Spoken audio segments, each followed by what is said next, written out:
तो ये एक वेबसाइट का टेम्पलेट है और यहाँ पर फोल्डर स्ट्रक्चर कुछ इस तरह से रहती है एक प्रोफेशनल वेबसाइट की, या फिर कोई भी नॉर्मल वेबसाइट आप जो भी बनाते हो या फिर देखते हो आप गूगल पर या फिर किसी भी वेबसाइट पर।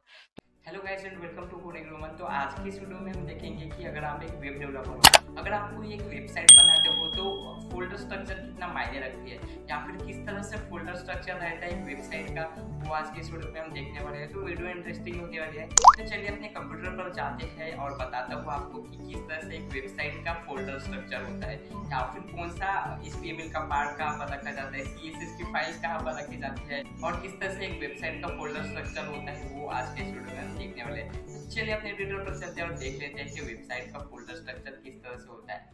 गाइस आ चुके हैं हम अपने कंप्यूटर पर और यहाँ से मैं आपको बताऊंगा कि किसी भी वेबसाइट का फोल्डर स्ट्रक्चर क्या होता है। इससे पहले मैं आपको बता दूं कि किसी वेबसाइट पर हम जाकर देखते हैं, ठीक है। और सिंपली अगर मैं W3 स्कूल की बात करूँ या फिर किसी वेबसाइट की बात करूँ तो एक वेबसाइट पर क्या होता है या फिर क्या कंटेंट होते हैं वो पहले देख लेते हैं। सिंपली आपको W3 स्कूल के बारे में बता रहे हो या फिर जो भी आपको जैसे कि pixels.com है या फिर pixabay.com है, ये सारी चीज़ें या फिर किसी एक वेबसाइट को हम ओपन कर लेते हैं और आपको बताऊंगा कि एक वेबसाइट पर क्या होता है। तो ये जल्दी ओपन हो गया और ये तो लेट हो रहा है, ठीक है। तो देख लेंगे। पिक्साबे एक वेबसाइट है जहाँ से आप फ्री इमेजेस डाउनलोड कर सकते हो। और यहाँ इस वेबसाइट पर क्या है एक्चुअली क्या यूज किया गया है, तो सिंपली मैं बात करूँ तो यहाँ पर एक नैव बार है। और सिंपली ये आपका इसे सर्च बार बोलते हैं। और यहाँ से एक बैकग्राउंड इमेज लगाया गया है और यहाँ पर आपकी इमेजेस है बहुत सारी। और फुटर भी होगा, ठीक है।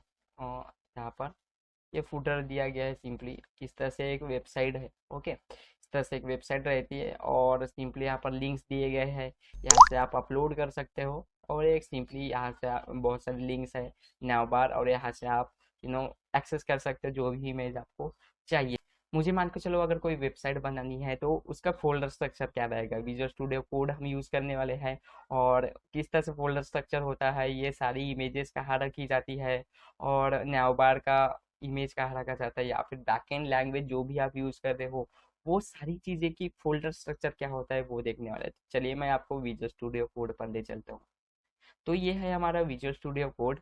और एक मिंटोर फाइल है जो कि मैंने टेम्पलेट डाउनलोड किया हो गूगल से। तो ये एक वेबसाइट का टेम्पलेट है और यहाँ पर फोल्डर स्ट्रक्चर कुछ इस तरह से रहती है एक प्रोफेशनल वेबसाइट की, या फिर कोई भी नॉर्मल वेबसाइट आप जो भी बनाते हो या फिर देखते हो आप गूगल पर या फिर किसी भी वेबसाइट पर, तो उसका नॉर्मल फोल्डर स्ट्रक्चर क्या होता है देख लेते हैं। तो पहले ये एसेट करके एक फोल्डर बनाया गया है और एसेट के अंदर ये आपकी फाइल्स डाली गई है, CSS की फाइल है, इमेजेस है यहाँ पर, और जावास्क्रिप्ट की फाइल है और वेंटर है, ठीक है। और फॉर्म्स का एक फोल्डर बनाया गया है जो कि backend as a PHP language use किया गया है। और फॉर्म है यहाँ पर आपको PHP की कोडिंग देखने को मिल जाएंगी, वैसे ये समझेगा नहीं क्योंकि हम अभी PHP पर काम नहीं किए हैं। तो सिंपली इस तरह से फोल्डर स्ट्रक्चर है, मैं फोल्डर स्ट्रक्चर पर फोकस करना चाहूँगा यहाँ पर। और सिंपली क्या होगा कि एक index dot H T M L है जहाँ पर आप ये HTML की सारी फाइल्स है। ये ड्रॉप डाउन जो भी लिखे गए हैं तो एक वेबसाइट पर लिखा गया है, मतलब एक वेबसाइट बनाने के लिए ये सारी कोडिंग लिखी गई है और इसको रन करके बताने वाला हूँ मैं। तो सिंपली ये जो भी .html की फाइल्स है उसके लिए कोई फोल्डर नहीं बनाया जाता, या फिर प्रोफेशनली किसी फोल्डर के अंदर HTML का फोल्डर नहीं रखा जाता, या फिर HTML की फाइल नहीं रखी जाती किसी फोल्डर के अंदर। ये सारी चीज़ें बाहर रखनी पड़ती है। और रही बात अगर CSS की, तो CSS जो है इसकी अलग अलग फाइल्स हम बनाकर CSS अप्लाई करते हैं पर्टिकुलर HTML पर। और जावास्क्रिप्ट की भी वैसे ही अलग अलग फाइल्स बनाई जाती है। और रही बात इमेजेस की, तो जितने भी आपको अपने वेबसाइट पर इमेज डालना है उसके लिए एक अलग से आप जो है वो फोल्डर बनाकर इमेजेस रख सकते हो, वो बाकी लिंक से इमेज टैग से जो है आप इमेज को एक्सेस कर सकते हो। तो इस तरह से। और वेंडर की अगर मैं बात करूँ तो ये वेंडर यानी क्या होता है, तो आप HTML CSS और जावास्क्रिप्ट के अलावा कुछ फ्रेमवर्क्स भी यूज करते हो, जैसे कि यहाँ पर बूटस्ट्रैप यूज किया गया है, ठीक है। और बूटस्ट्रैप की यहाँ पर फाइल जोड़ी गई है या फिर फोल्डर लगाया गया है। और ये सारी चीज़ें हैं, ये एक वेंडर के तहत आता है। और ये सारी चीज़ें एक फोल्डर या फिर एक वेबसाइट पर ये सारे फोल्डर रहता है, और इस तरह से कुछ फोल्डर स्ट्रक्चर रहता है, ठीक है।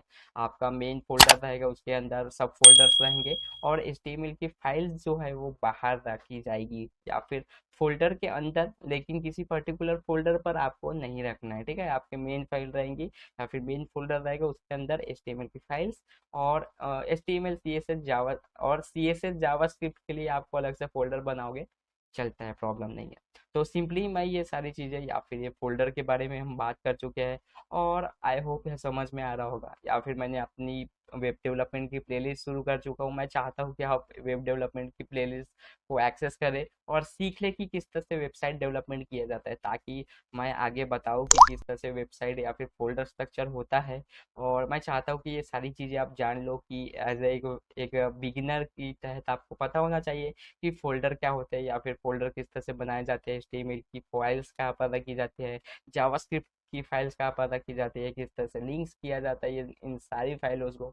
तो ये सारी चीज़ें थी आज की इस वीडियो पर, और सिंपली मैं इसे रन करता हूँ यहाँ पर गो लाइव पर, जो कि मेरा लाइव सर्वर मैंने एक्सटेंशन इंस्टॉल किया हुई है कोड पर, और इससे अगर मैं रन करता हूँ तो मेरी जो भी मेरा वेबसाइट का टेम्पलेट है वो रन हो जाएगा। तो देखिए ये टेम्पलेट था, और इस तरह से वेबसाइट है, जो कि ये सारी चीज़ें कुछ इस तरह से ही है, लेकिन मैंने कुछ अलग, ये टेम्पलेट है तो अलग यूज किया। वो बूटस्ट्रैप का टेम्पलेट है, और इस तरह से वेबसाइट रहती है। अगर किसी मैं लिंक पर अबाउट पर क्लिक करूँ तो अबाउट का मुझे यहाँ पर पेज मिल जाएगा इस तरह से, ठीक है। तो ये सारी फोल्डर स्ट्रक्चर है, और ये सारी इमेज है, ओके।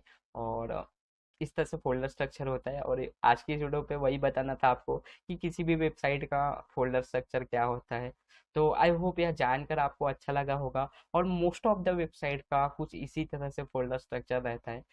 हो सकता है वो एसेट ना लिखते हुए कुछ दूसरा नाम लिख ले, उसके अंदर आपकी CSS जावास्क्रिप्ट की फाइल्स तक ले, ठीक है। जरूरी नहीं है, ये आपके ऊपर होता है या फिर किसी डेवलपर के ऊपर होता है कि किस तरह से फोल्डर की नेमिंग करनी है। मेंटोर बाय डिफॉल्ट है फोल्डर का नाम, तो इस पर कोई प्रॉब्लम नहीं है। जावास्क्रिप्ट CSS ये आप अपने हिसाब से रख सकते हो, ये सारी फाइल्स की नाम आप अपने हिसाब से रीनेम कर सकते हो या फिर नेमिंग कर सकते हो, ठीक है। तो मैं चाहता हूँ आप इस वीडियो को लाइक करें अगर पसंद आई होगी तो, और इस तरह से वेबसाइट रहती है, और हम वेबसाइट बनाना भी सीखने वाले हैं। और कुछ वेबसाइट का मैंने आपको रिव्यू मांगा हूँ, मेरे आई बटन पर डाल दूंगा, मैंने वेबसाइट बनाई उसका रिव्यू, आप जाकर देखो उस वेबसाइट को कि एक्चुअली वेबसाइट क्या होती है या फिर किसी वेबसाइट पर क्या चीज़ें होती है, ठीक है। तो मिलेंगे नेक्स्ट वीडियो पर, तब तक के लिए कोडिंग करते रहिएगा, और आई होप यह वीडियो आपको समझ में आई होगी, या फिर फोल्डर स्ट्रक्चर किस तरह से होता है किसी भी वेबसाइट का वो आपको समझ में आया होगा। Thanks guys for watching this video, and I will see you in the next video.